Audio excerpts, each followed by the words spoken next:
Regresamos a Sin Filtro, la etiqueta SF Crisis Justicia. Hoy por la mañana en el municipio de Misco, en un asentamiento, pues se dio la orden de juez para un desalojo. Como sucede en estas situaciones, pues el grupo de pobladores, 100 familias más o menos, se opusieron al desalojo, pero también la fuerza del orden se impuso. Llegó la PDH para tratar de mediar y bueno, a pesar de todo, el problema sigue ahí. Hoy es este desalojo, mañana otro grupo de pobladores va a invadir otro lugar y se comienza nuevamente la rueda, otra orden de juez, y esa es la situación en la que están los guatemaltecos. Veamos cómo fue este desalojo y el forcejeo que se llevó a cabo. Respeten porque por nosotros tienen su alto desgraciada. Tenga misericordia de Dios. No, déjenla. No sean abusivos. Yo sé que puede haber una orden, pero tranquila. Acépteme usted. No, respeten, puchicas. En serio, déjenme ir. La orden de un juez. No sea abusiva. No sea abusiva, en serio. La vamos a dejar. Ahí arriba la vamos a dejar. Súbase. ¿Qué quiere traer? ¿Qué se quiere? Observar cómo es que se desarrolla esta iglesia. Pues ya te...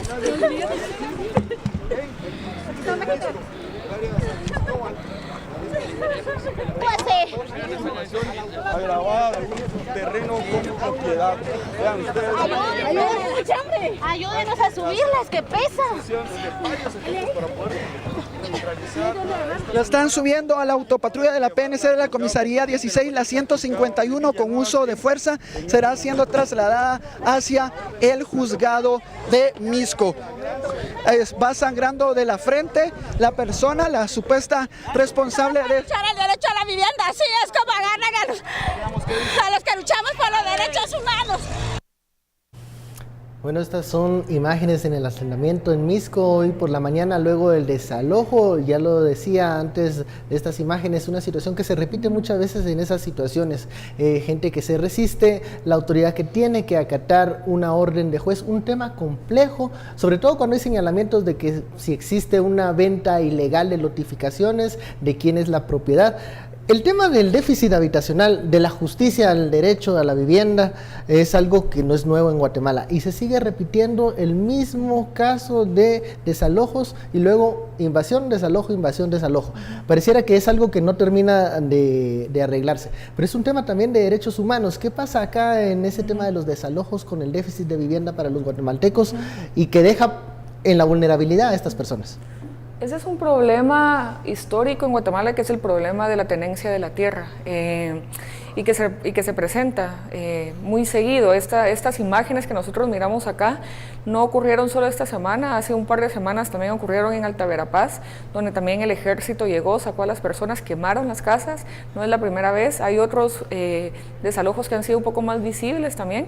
Y entonces aquí es cuando miramos también la contraposición de dos derechos, ¿verdad? Uno que es el que se defiende tradicionalmente desde el Estado y por el cual llevan esa fuerza tan frontal del ejército, o en este caso de los antimotines, pero en otras ocasiones han usado el ejército, de venir y defender el derecho a la propiedad privada. Pero por otro lado miramos, y en este caso fueron alrededor de 100 familias, si no estoy mal, en otros casos han sido similares, que es el derecho a la vivienda, ¿verdad? Y el derecho a tener una vida digna.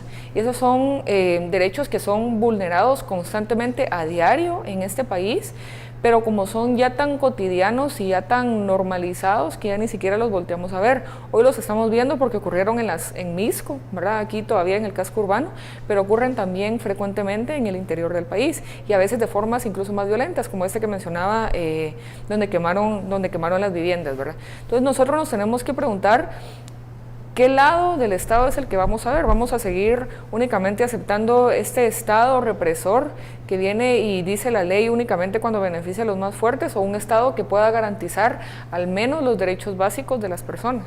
En este caso, Javier, hay una denuncia de gente que señala que les cobran 600 mensuales por una lotificación, por un terreno, digamos, pero esta negociación se hace, digamos, fuera de la norma, fuera de la legalidad, y es también producto de la indefensión en la que está la gente que no tiene vivienda. ¿Quién es el responsable de esto? Porque se les cataloga como invasores, así es la palabra, y ellos dicen que no tienen alternativa a dónde ir a vivir.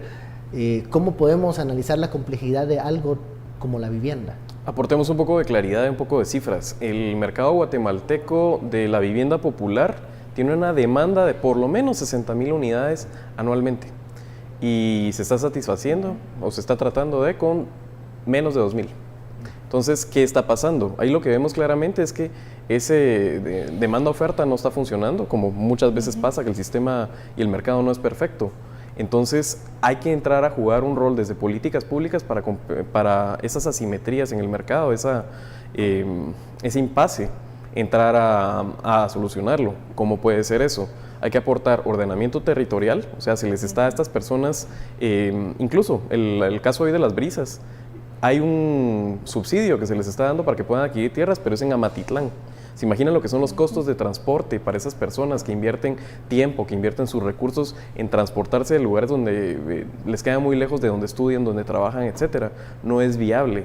Entonces, se necesita un Estado que entre a estimular la satisfacción de la demanda, un Estado que no opere nada más desde los subsidios, que aporte ordenamiento territorial para que esta situación pueda realmente tener soluciones de fondo, porque es gente desesperada, obviamente, o sea, es gente que no tiene otros lugares donde ir. Ahora, eso les da derecho a invadir, es algo que nos preguntan muchas veces. ¿La situación en la que viven les da derecho a invadir una propiedad que no es de ellos? Yo creo que aquí, y es ponernos en lo que se pueda un poco en la medida, o sea, de los zapatos de estas personas, o sea, ¿qué van a hacer si no tienen vivienda? Y también miremos la condición de las casas, ¿verdad? No es de que precisamente fueron a construir una casa de bloc, estaban viviendo muchos en champas o estaban viviendo en casas de láminas. Ese caso también fue el que ocurrió hace unos años también en las orillas del periférico, si no estoy mal, y no son precisamente tampoco terrenos completamente seguros, ¿verdad? Por lo general son terrenos que están en los barrancos. Este mismo estaba también en una parte también baja del Boulevard Sur de San Cristóbal, también lo que ocurrió en el periférico hace unos años. Entonces, ¿cómo podemos decir que son personas aprovechadas?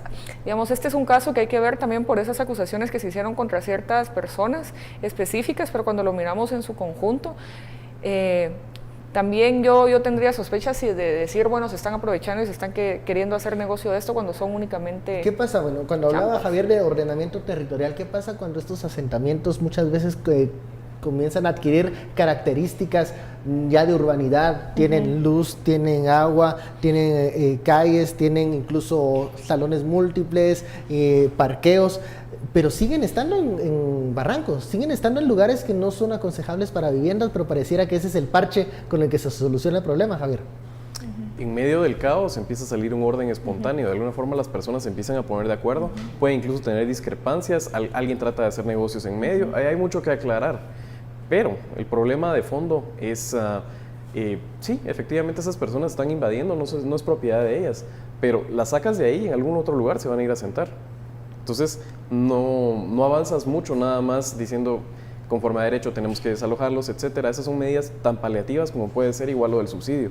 No son políticas de Estado que nos van a dar soluciones de fondo. Bueno, creo que hemos llegado al final de esta hora de SF Crisis Justicia. Hemos visto desde fuera todos los diferentes matices que pasa en los casos que están siendo entrampados, qué sucede con la reforma al sistema de justicia, a la Constitución, y bueno, el diario vivir, lo que vemos, estos desalojos que realmente se aplica la justicia pero no se resuelve el problema de fondo. Muchísimas gracias Andrea, muchísimas gracias Javier por esta conversación muy interesante. A usted también muchísimas gracias por sintonizarnos. Esto fue Sin Filtro, no se vaya, viene la recomendación del clima con Marisol Padilla. Recuerde, nos vemos el lunes. Feliz noche. Gracias compañeros, un excelente fin de semana para ustedes y amigos en casa. Recuerden que vamos a tener un día sábado y domingo bastante cálido en todo el territorio nacional. Hidrátese si usted nos ve desde la región del oriente y toda la costa sur, aunque en el mes de marzo aún tendremos 2 frentes fríos por ingresar en nuestro país. No podemos darle aún la bienvenida al verano, pero sí vamos a tener altas temperaturas. En los próximos 3 días en Ciudad de Guatemala tendremos cielos parcialmente nublados, calor con 26 grados centígrados y rayos de sol desde las 6 horas con 18 minutos. Concluimos Noticiero Guatevisión y Sin Filtro. Que tengan todos un excelente fin de semana.